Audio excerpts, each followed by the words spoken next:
To this 1-hour webinar. We're going to talk today about the work sampling system, the 5th edition for Head Start. And before we get started, just to check in to see who's with us today, I'm going to ask you if you would let me know if you currently use the work sampling system for Head Start. And we'll talk a little bit more about the work sampling system for Head Start. It's available in an online format, in a paper format, paper and online. So please let me know if you use online, paper, or both, or maybe you don't use it at this time at all. So if you would just click or check the appropriate box and then hit the submit button, and we'll be able to get that information. Okay. Seems like most of you here today are not using the 4th edition of the work sampling system for Head Start, so that's good. This will be an introduction for you, and for those of you who are familiar with the 4th edition, we'll talk about the updates from the 4th to the 5th edition. So thank you very much for your response. Okay. In terms of the objectives for today, and I hope that most of you received the handout that we distributed earlier this morning, we're going to be talking about the changes to the new 5th edition of the work sampling system, 5th edition for Head Start. I'm going to describe the components of work sampling for Head Start, and I'll describe the assessment cycle of work sampling for Head Start.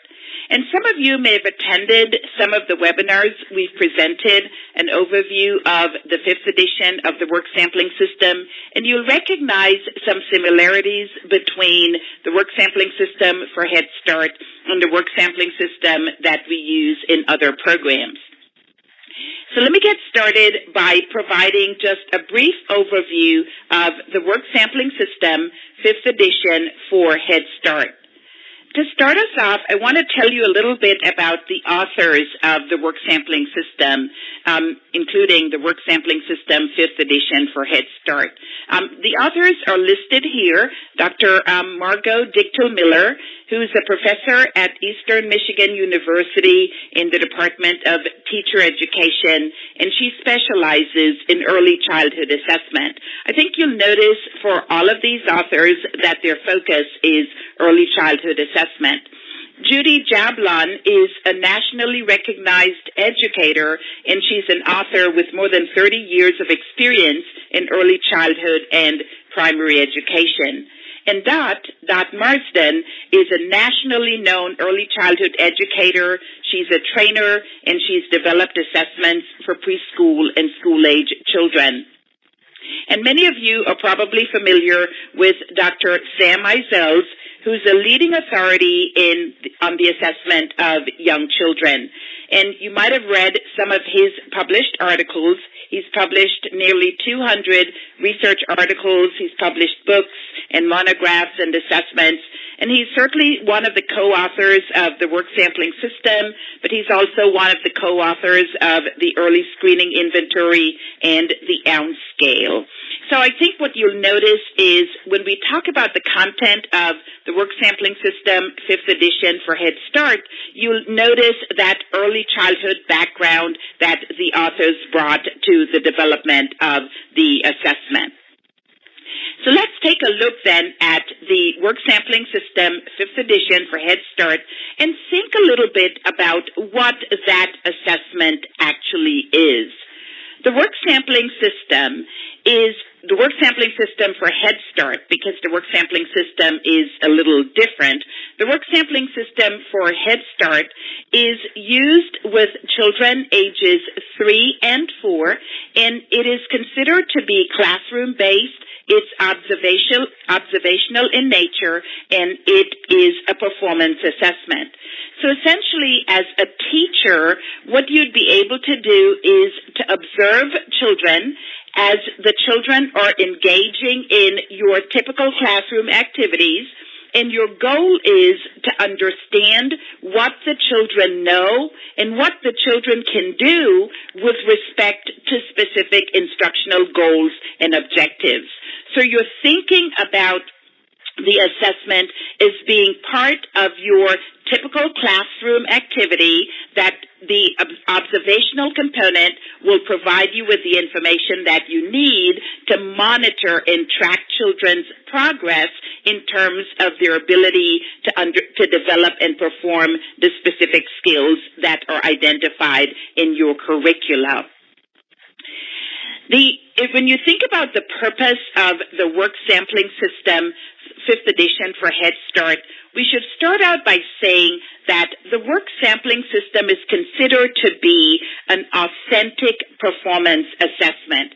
And what we mean by that is you're assessing children's performance based on their performance of activities in their setting, in their classroom, and you're using those actual classroom activities, the actual classroom experiences and products, and your goal is to use that information to document children's skills, to document their knowledge and behaviors, and to use the documentation to evaluate children's skills.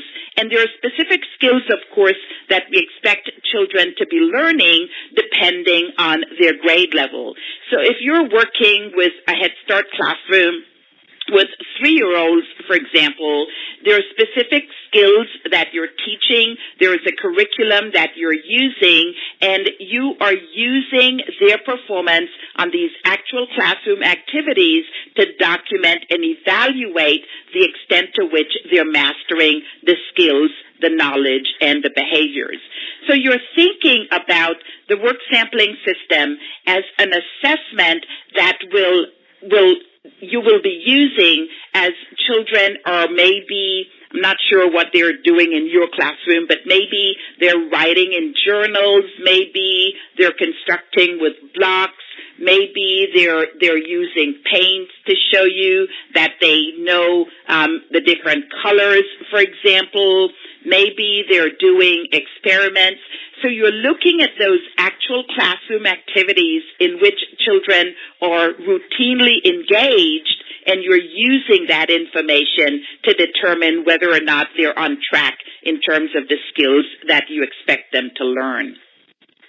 Now, in terms of the work sampling system for Head Start, it's important for us to know that the work sampling system, the 5th edition for Head Start, is aligned with the Head Start Child Development and Early Learning Framework. And I'm sure if you're working with Head Start programs, you know that the Head Start Child Development and Early Learning Framework is aligned with the Improving Head Start for School Readiness Act. And when you think about the Improving Head Start for School Readiness Act, you're thinking about a document that describes different domains, different curriculum areas, if you will, on which we expect Head Start programs to focus. You're thinking about broad domains or broad areas on which we're going to focus our teaching. Under each of those broad domains would be specific domain elements. And you're also thinking about contained within that document, the Head Start for School Readiness Act, you're thinking about examples that will allow us to know if a child can perform a specific element of a domain or a specific skill, if you will. Now, in 2011, the framework was updated, and as part of the school readiness requirement, there is a requirement that parents and families are engaged in not only the assessment, but the instruction for their children in Head Start programs. So I mentioned the parent-family engagement because one of the things that you'll see when I talk about the work sampling system 5th edition is the emphasis on the family, the emphasis on engaging the family in the assessment process. I should also tell you that when you're thinking about the Improving Head Start for School Readiness Act, one of the things that was addressed was that they came up with this, what they called this inner circle. We had a question earlier on this week about if you're thinking about children who are 4 years old, who are getting ready to transition to kindergarten, what are some of the domains that you would want to assess to ensure that these children are, if you will, ready to enter kindergarten?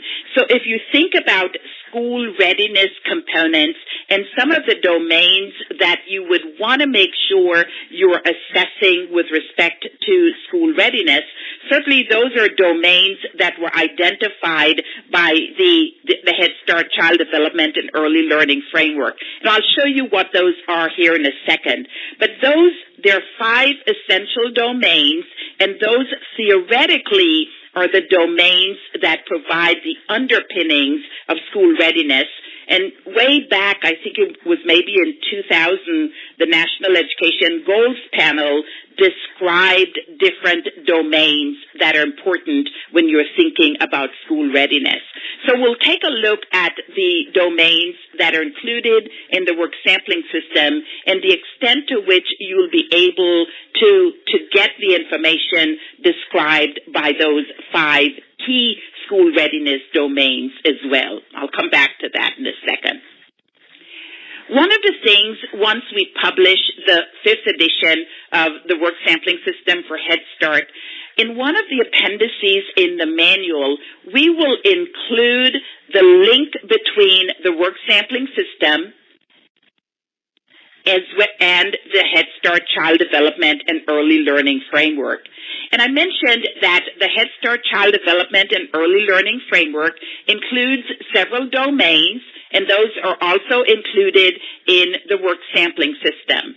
So here, for example, I've pulled out one of the domains to show you what that table will look like in the back of the manual. So here, for example, I have one domain, domain 5, which is language development. And I mentioned that each domain will consist of several elements. So the 2 elements that are part of the domain language development are receptive language and expressive language. On the work sampling system, we have a number of specific skills that would indicate to us that a child is able to understand language, the receptive component, and to use language, the expressive component. So what are those specific skills which we call indicators in the work sampling system? For receptive language, is the child gaining meaning by listening? Is the child following 2 or 3-step directions? Similarly, for expressive language, what are some skills or some behaviors that you might observe that would lead you to conclude that a child is able to use language or to produce language at an age-appropriate level?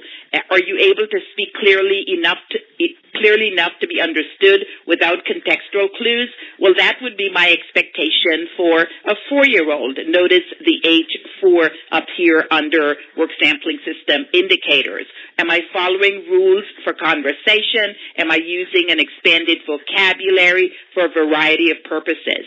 Now, if we take a look at the Head Start Child Development and Early Learning Framework, notice that some of the same components are included here as well. The ability to understand language and the ability to use language.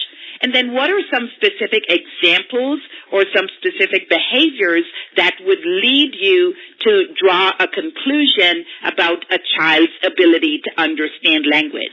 Maybe the child is attending to language during conversation. Maybe the child is able to understand increasingly complex vocabulary. Maybe the child is able to understand different forms of language, different grammatical structures. So again, when you think about the work sampling system and the Head Start Child Development and Early Learning Framework, you'll notice that there is that alignment, that the domains that are used in the work sampling system are aligned with the domains in the Head Start Child Development and Early Learning Framework. So for each of the domains, and this is only an example of one, we'll have all of those domains identified just like we have the language development domain and then linked to the Head Start Child Development and Early Learning Framework. Okay. So the one thing I want to say about the work sampling system, well, probably not the one thing, but the most important thing I think about the work sampling system is the method that we use for assessment. And the primary assessment method that you will use if you're using the work sampling system is focused observation. And really what we're doing as teachers is we are observing what children are doing. We're watching them as they're maybe working with mathematics problems. They're beginning to solve math problems, pre-numeracy, learning the concepts. They're beginning to master phonemic aspects of language, the early literacy or pre-literacy kinds of skills. They're maybe using blocks to make designs, and maybe as they're using blocks to make designs, they're counting the blocks. They're recognizing that the blocks are of different sizes, so you're thinking about their knowledge of the concept of size, for example.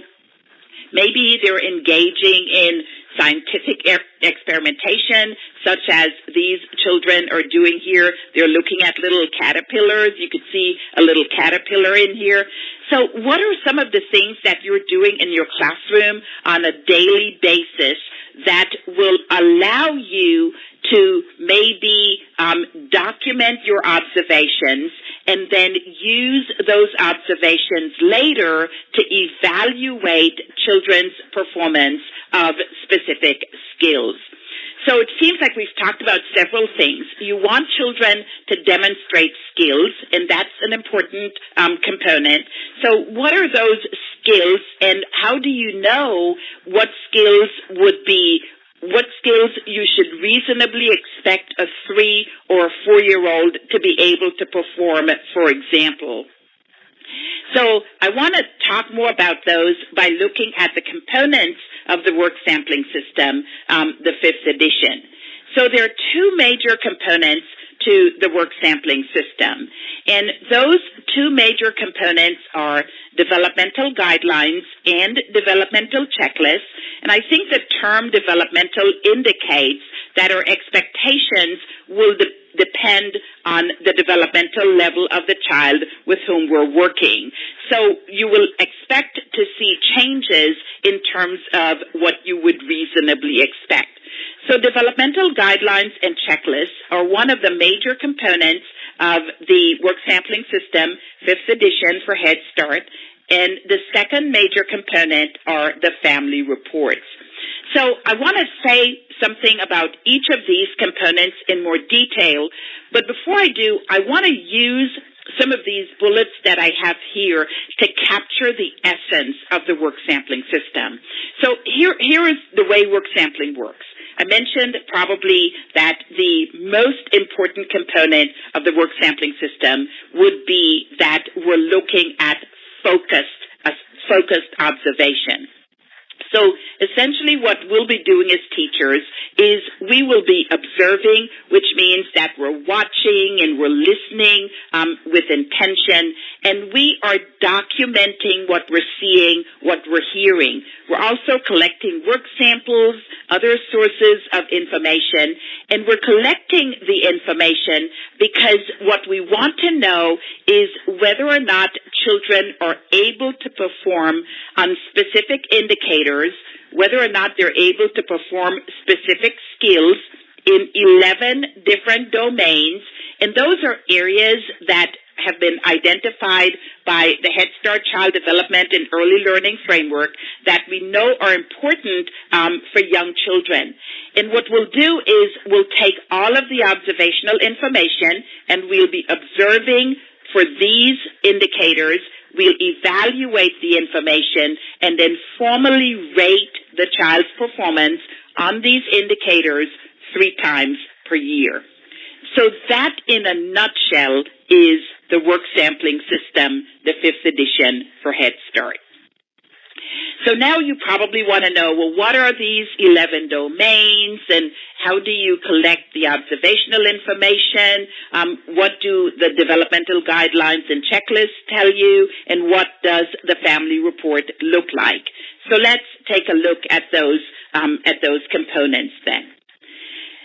So I mentioned that there are 11 different domains that are included on the work sampling system, the 5th edition for Head Start.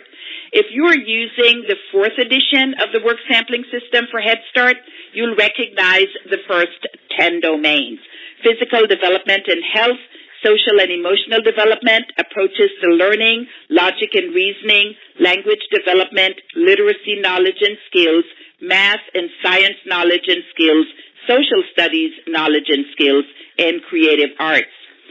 There is an 11th domain that we added to the 5th edition, and that is the domain English language development.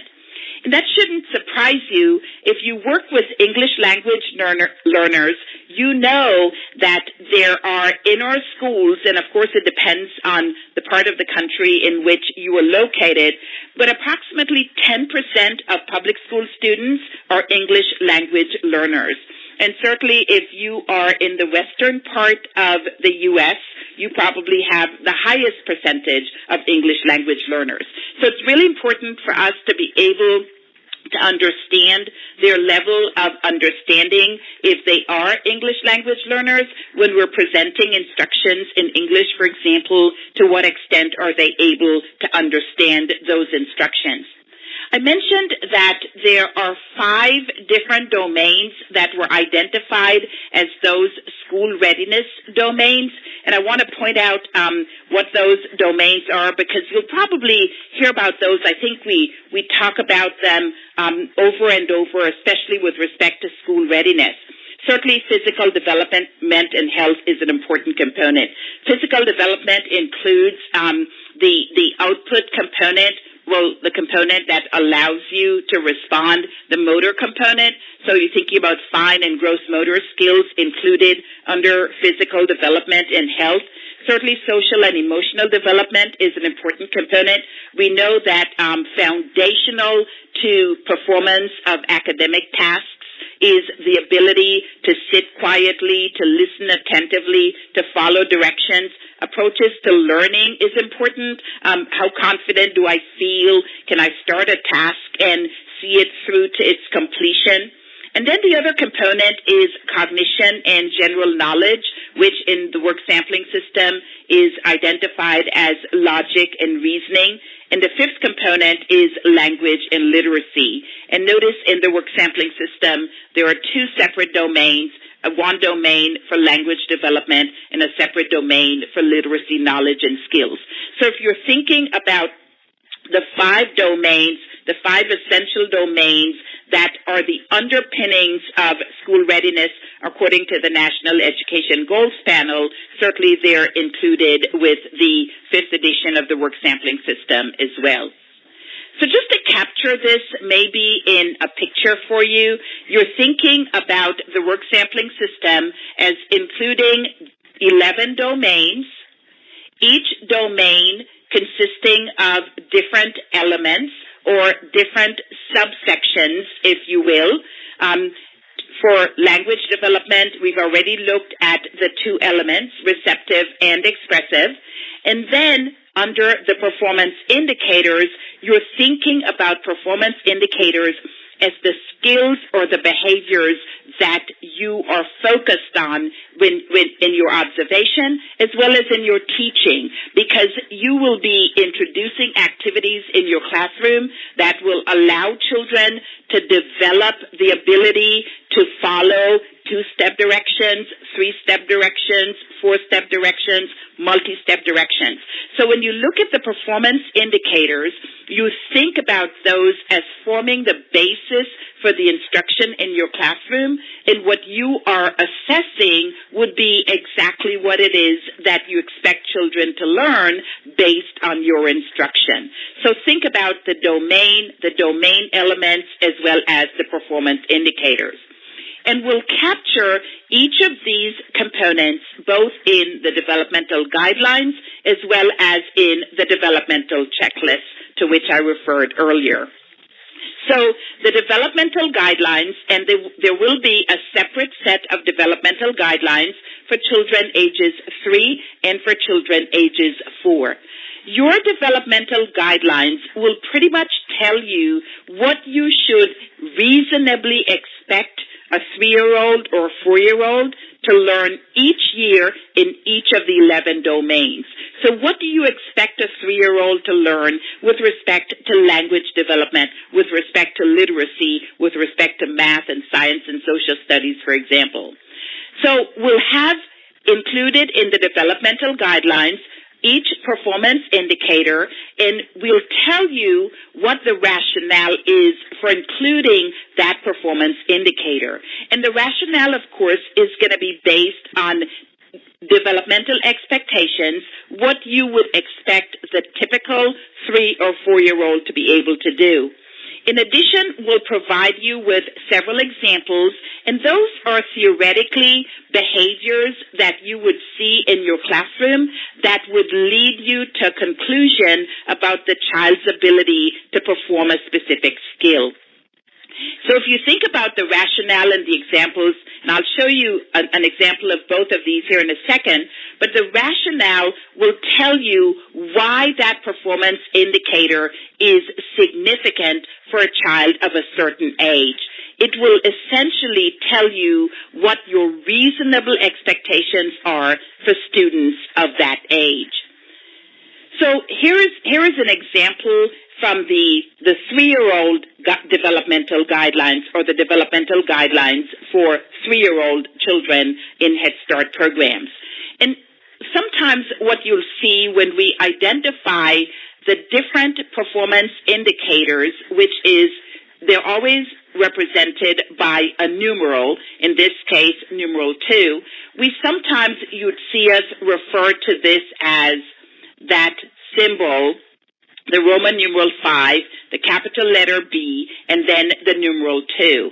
And essentially what we're referring to is we're talking about domain 5, which is language development, domain element B under language development, which is expressive language, and then performance indicator 2 under expressive language, which is following rules for conversation. So you're thinking about the broad domain, the element, as well as the performance indicator. So why is following rules for conversation important? Why would we want to teach children to be able to do that? Why would we assess that? And what would you reasonably expect of a 3-year-old? That's what we describe in the rationale. Essentially, a 3-year-old understands that when somebody speaks to him or her, he or she should respond. They're typically able to take turns when talking, although they may interrupt, especially if they're excited about a topic. However, they're only beginning to acquire other rules of social language. Think about the pragmatics of language, such as staying on topic. They may interrupt to tell us about something that happened to them, even though the focus of the conversation is something else. So in the developmental guidelines, and you'll have separate descriptions or separate rationale for your 4-year-old, we will tell you what our reasonable expectations are. The examples that we include will show you several possible ways that a child might show or demonstrate that skill. I think it's important to point out with respect to when you look at the developmental guidelines, make sure that I am speaking. When we look at the developmental guidelines, that the examples that we list in the developmental guidelines are not exhaustive. So I'll show you some of those examples, but recognize that you have different examples from your own classroom for each of these performance indicators. So, for example, for the 3-year-old, we have some examples in the developmental guidelines that would indicate that this child is following rules for conversation. Maybe the child is making up dialogue for a role play. Maybe the child acknowledges the verbal message presented by somebody else. Maybe the child changes the topic, tells us about a recent trip to the park. So again, some examples, but definitely not exhaustive in terms of what you would expect to see in your classroom. In addition to developmental guidelines, you'll have the developmental checklist. And I pulled out Domain 5 to show you, because we already started talking about Domain 5. These would be the guidelines for your 3-year-old. These would be the guidelines for your 4-year-old. Notice that your 2 domain elements are going to be the same, receptive and expressive language, but your expectations that are reflected in the indicators might be different for a 3 versus a 4-year-old. So both are expected to be gaining meaning by listening, but a 3-year-old developmentally, we expect to follow 2-step directions. For a 4-year-old, we expect that child to be able to follow both 2 and 3-step directions. Similarly, for expressive language, we expect the child to be able to speak clearly enough to be understood by most listeners. However, the speech of the typical 3-year-old is not necessarily completely intelligible to a stranger, versus the 4-year-old, we expect the 4-year-old to be able to speak clearly enough to be understood without contextual clues. So again, your developmental expectations will guide the performance indicators. One component to which I want to draw your attention, because this is the domain that is new to the work sampling system, 5th edition, and this is the domain of English language development. And notice that for English language development, and this domain would be used only for English language learners. However, if you look at all of the other domains, there are a number of skills that we expect English language learners to be able to demonstrate as well. So you use all of the domains to assess the skill development of English language learners. But when we look at the domain English language development, notice we're looking at receptive and expressive language skills, and we're also looking at the literacy component, the engagement in English literacy activities. Now, one of the things that I want to share with you, and you'll do this for all of the domains, is you'll collect observational information or evidence, you will evaluate your evidence, and 3 times per year, in the fall, in the winter, and in the spring, you will assign a rating based on your observational data that'll tell you whether or not the child is able to perform a specific skill. For example, following directions. Now, if you look at the indicators, the expectation is that by the end of the year, a 3-year-old will be able to follow directions. So maybe by the end of the year in the spring, you will assign a rating of proficient. But maybe in the winter, the child is occasionally following directions, maybe not following directions consistently or reliably. Maybe in the fall, the child is not yet able to follow directions. So again, the ratings that you will assign will be based on your evaluation of your observational information. And certainly your expectations for the first 10 domains will be based on reasonable expectations for a child of a certain age. That's a little different when you look at the domain for English language development. The expectations are not necessarily determined by age. They're determined by the extent to which the child is able to understand and use language. So you'll still use your 3 ratings, not yet in process and proficient, but you're not using age-level expectations, and that's because children come to school at different ages with varying levels of English language acquisition. But in the developmental guidelines, you will notice that will describe, for example, for performance indicator following directions, will tell you what you should expect to see if an English language learner is not able to follow directions presented in English. They may show no understanding of directions you present entirely verbally. They'll complete tasks only if you model and encourage them. They may remain quiet, may make no attempt to respond, or maybe may even not respond through actions. They may sometimes model the behavior of other children. So a rating of not yet will be based on your behavior, on the behaviors that you observe, not necessarily on the age of the child. And then in process, we describe for you some of the behaviors that you're likely to see for an English language learner whose ability to follow directions is developing or in process, if you will. Maybe they are beginning to follow directions under certain circumstances. They may show a desire to participate. They may watch others for clarification to figure out what to do. They may ask for repetition as their confidence increases. And we do the same thing for a rating of proficient. What does the proficient English language learner demonstrate with respect to following directions? Well, they can understand, respond, and restate directions. They can explain the directions. So again, you want to make sure that you're clear what proficiency looks like for each of these performance indicators. Okay, so just to check in with you, we talked about the work sampling system, 5th edition for Head Start. And if you would let me know how many domains are included with the work sampling system, 5th edition for Head Start. And you could just type in your number and then click Submit. Okay. All right. The work sampling system for Head Start, the 5th edition, includes 11 domains.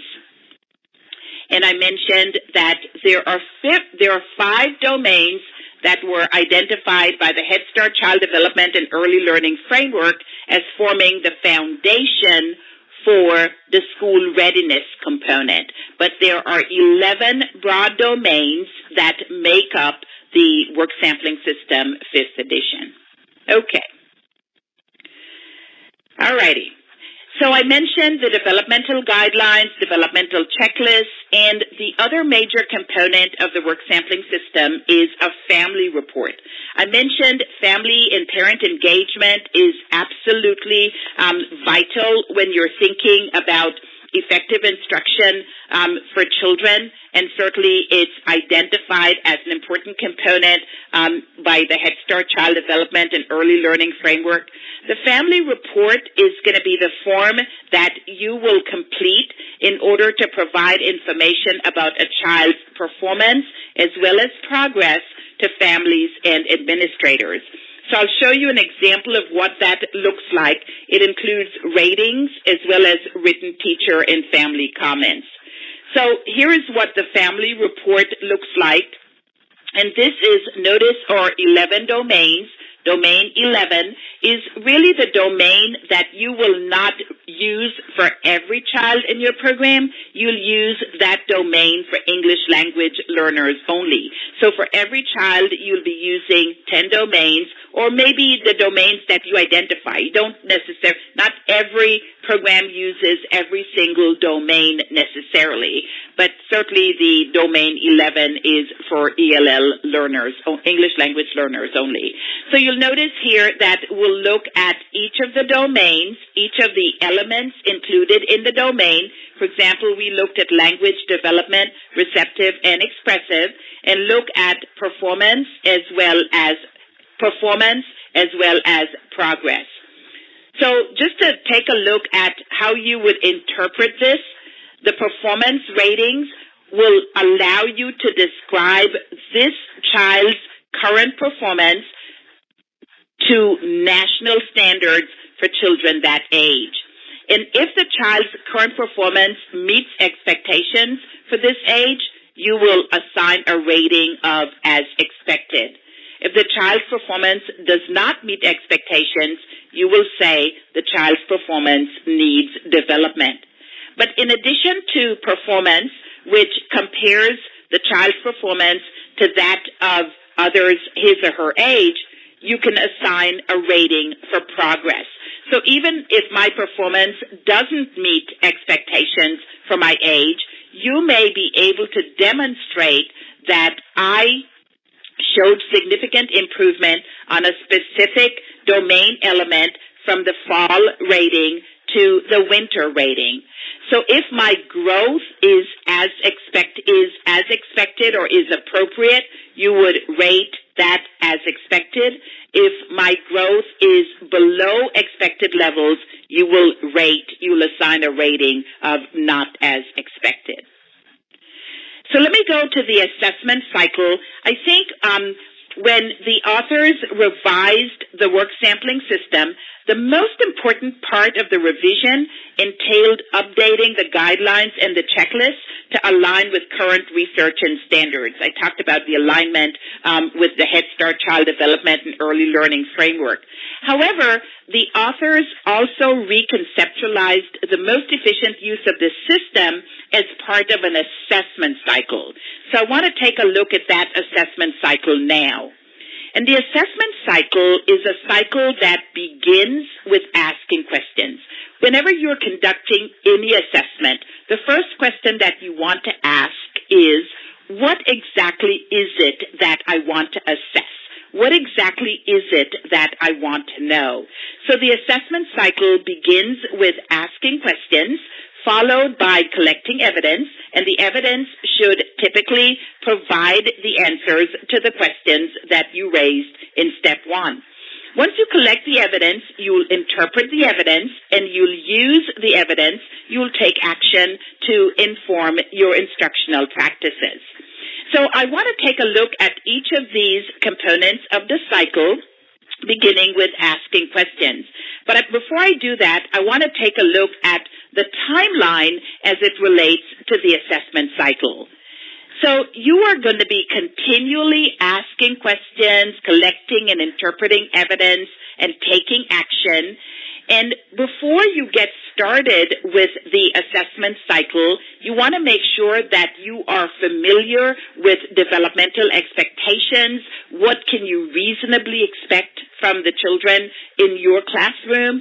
What are some examples that you can add based on what occurs in your classroom? What are some examples that would indicate that a child is able to perform a specific skill? And then we mentioned here you want to use the wall chart. The wall chart is really an enlarged version of the developmental checklist that will list the domains, each domain, under each domain, your domain elements, and then under each domain element, your performance indicators. And it's something that teachers often have on the wall in the classroom, and they can refer to that constantly. But really, when you think about the assessment cycle, you're continually collecting information starting in week 2, and then at the end of week 4, you'll review your information, maybe assign a preliminary rating based on your observations. You continue to collect information.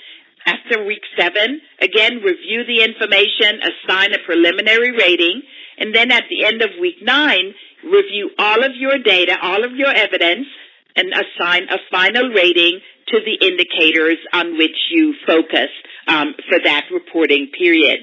So there are going to be 3 reporting periods. I mentioned fall, winter, and spring, and you will complete the family report by the end of week 11. And if you think conceptually of the family report, it's something similar to the report card that we'd use in traditional classrooms. And then, of course, after the fall, that cycle will repeat itself, and similarly for the spring. Okay, so let's look a little closer at asking questions, which is the beginning of your assessment cycle. So let's say you are a teacher in a Head Start classroom for 4-year-olds, and maybe you want to ask, well, what do my students know about books and reading? So you go to the developmental guidelines and the developmental checklist, or you go to your wall chart, and you say, well, which performance indicators will give you that information? Okay, maybe indicator 5, maybe indicator 6. Domain 5, domain 6. Domain 5 is language, domain 6 is literacy. So maybe looking at gaining meaning by listening, maybe expressive language, using expanded vocabulary. Looking at literacy, is she showing appreciation and understanding of books and reading? She able to recount some key ideas and details from text? So again, you're thinking about what exactly is it that you're teaching and what exactly is it that you want to know if children are learning. So here, for example, we're going to look at receptive language, we're going to look at expressive language, and we'll look at 2 components under book appreciation. So you want to think maybe, well, what are some examples that might tell you that a child is gaining meaning by listening, for example? Maybe the child is talking to another person, continuing a discussion that we had about pets. Maybe the child is able to answer a question about a story that was read to him or her. Maybe the child is listening to stories that are recorded. A number of different examples that might show you that a child is gaining meaning by listening. So if you think, for example, about the literacy, knowledge, and skills indicator, recounting some key ideas and details from text, what are some activities in your classroom that might reflect that indicator? So just think about that for a second, and if you would respond in the chat box. Okay. So what are some activities in your classroom? Because one of the things that you want to do is to be able to maybe add some examples based on what tends to happen in your own room. Certainly you can get all of the information from the developmental guidelines, but what are some things that are unique to your classroom that would indicate or that would reflect that children are recounting key ideas and details from text? All right. So anybody, let me see if my chat box is going to light up. So your chat box is over to your left. If you have any ideas, just enter them there. Okay. So the first step was asking questions. The second step is collecting evidence. So once you want to know what your children know about books, for example, you want to think about how you can collect evidence that'll tell you what they know about books, whether or not they're gaining meaning by listening, whether or not they're able to recount key ideas based on what they hear. What are some things that you will observe in your classroom that will provide the evidence to answer those questions? So there are several different types of evidence that you can collect. Certainly you will document what you see and hear. Work samples are a valuable piece of evidence, as are photographs as well as videos. So there are several different types of evidence that you can collect that will allow you to answer specific questions. So here's an example of an observation that the teacher recorded based on her interaction with one child. And certainly you can record an observation based on interacting with one child. You can look at an observation of the entire classroom, maybe a small group. And here, I'll show you an actual video clip of this one. But essentially on this one, the teacher recorded her interaction. What did the teacher say? What did Mina say? What did the teacher say? And so this is actually documentation as to how the child was able to perform on some of those specific indicators. Notice that the teacher commented on Mina's expressiveness as Mina was reading. The other thing that you might be able to do is to create some kind of matrix on a form that would allow you to document information for a number of children in a small group. So here, for example, are these children giving accurate responses to simple comprehension questions? Are they drawing pictures? Are they acting out characters? And a check mark would indicate yes, and maybe this little circle would indicate no. So something that you can do that would give you the information that you need. The next step would be interpreting evidence, using the evidence to make decisions, certainly as you're interacting with a child, but also later, weekly, and monthly as you're getting ready to assign these preliminary ratings. So I want to share with you this interaction between Ms. Martinez and Mina. This is a Head Start classroom for 4-year-olds, and I want you to think about how Ms. Martinez is interpreting the evidence while she's interacting with Mina. So certainly you're using the information that you're collecting, and your response indicates that you're interpreting the evidence. So this video, the audio is going to play through your computer speakers. So if you would please make sure that the volume is turned up on your computer speakers.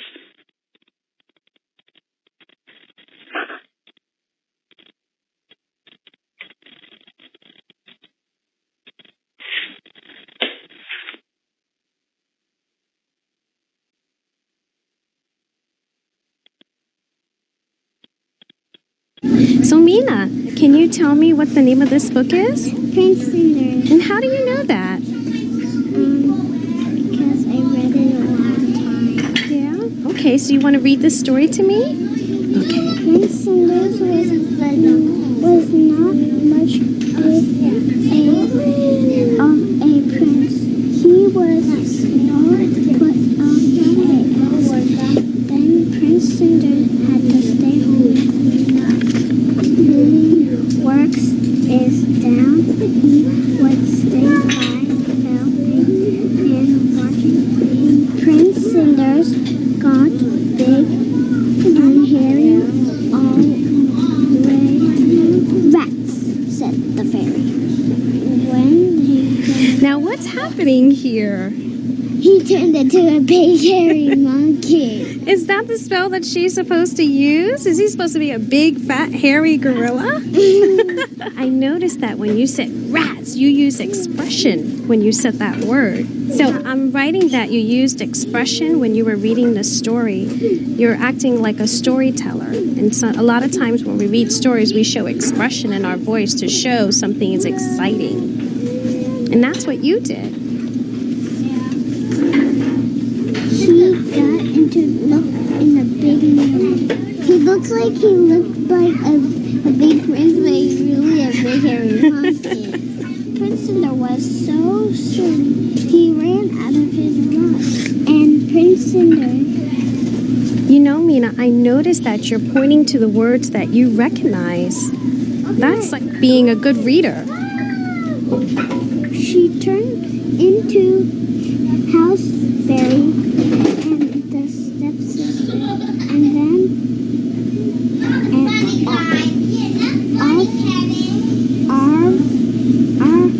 off there ever and after. So what did they have to do? They had to clean the house, except Prince Cinders. Why do you think she made them do that? Because they were so naughty to Prince Cinders. Now, what was your favorite part in the story? My favorite part was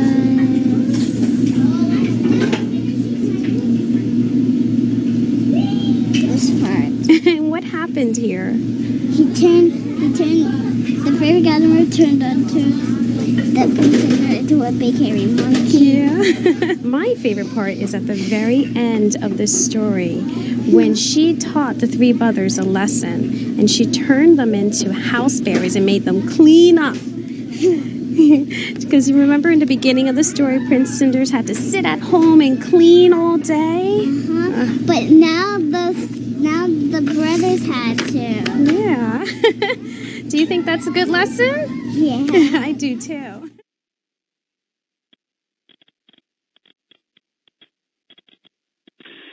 Okay.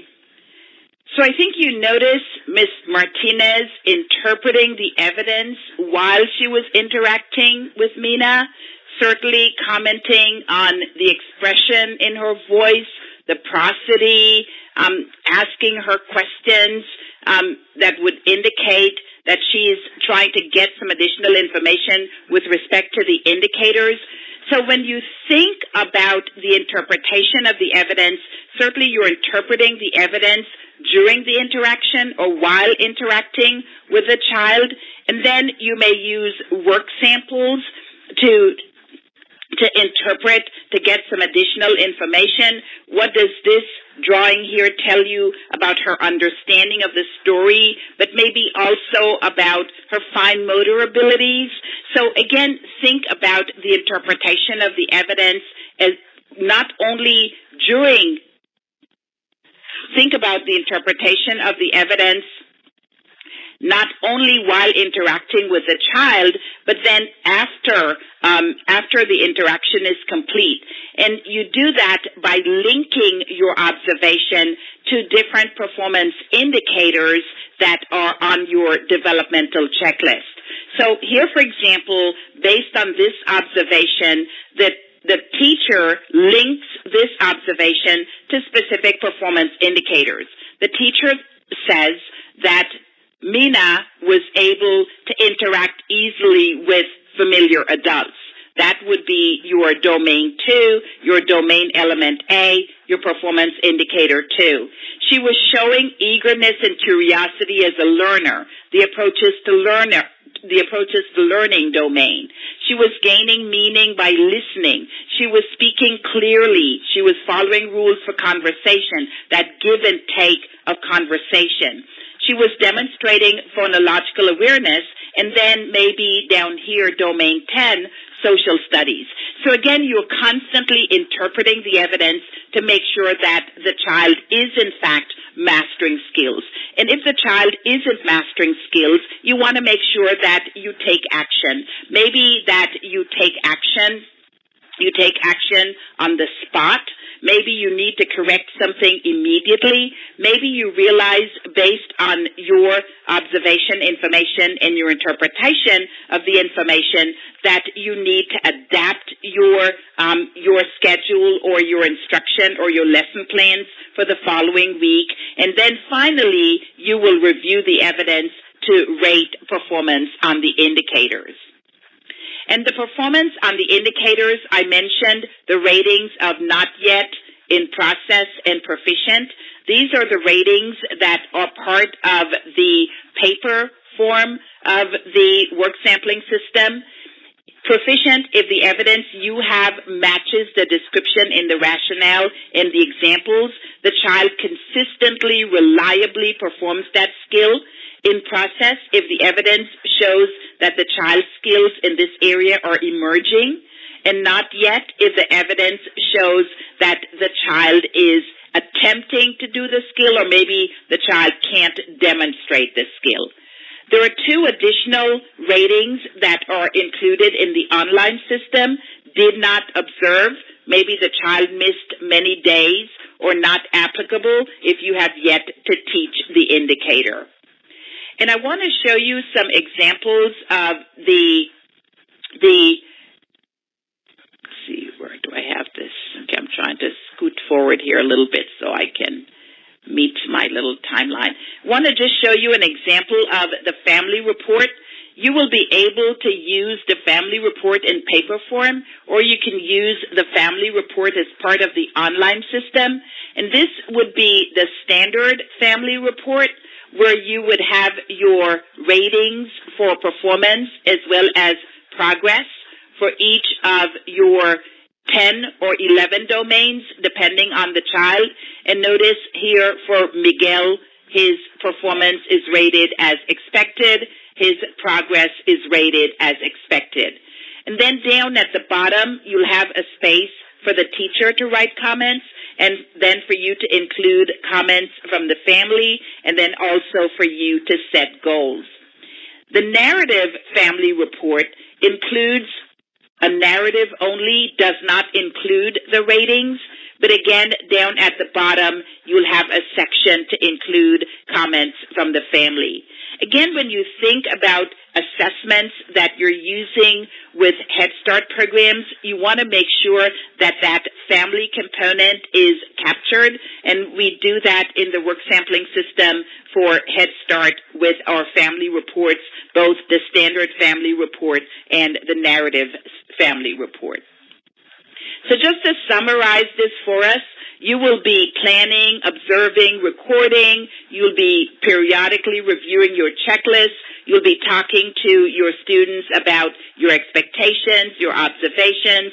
You'll be interpreting and applying your interpretations to your daily and weekly planning. And then you'll be reviewing your preliminary ratings, making final ratings, and then identifying examples for your summary report. Let me just get to the end. Okay, just in the interest of time, I think there are a few slides that I skipped over that are included in your handout. But if you have any questions, I think there are some technical issues that I'm noticing here. A question about the 11th domain. Yes, that 11th domain is used only for English language learners. You don't use that domain for children whose primary language is English. Okay. If you have any additional questions, please send them to me at my email address, which is right here. And we'll conclude our presentation for today. We thank you for joining us, and we look forward to having you join us in the future on another one of our webinars.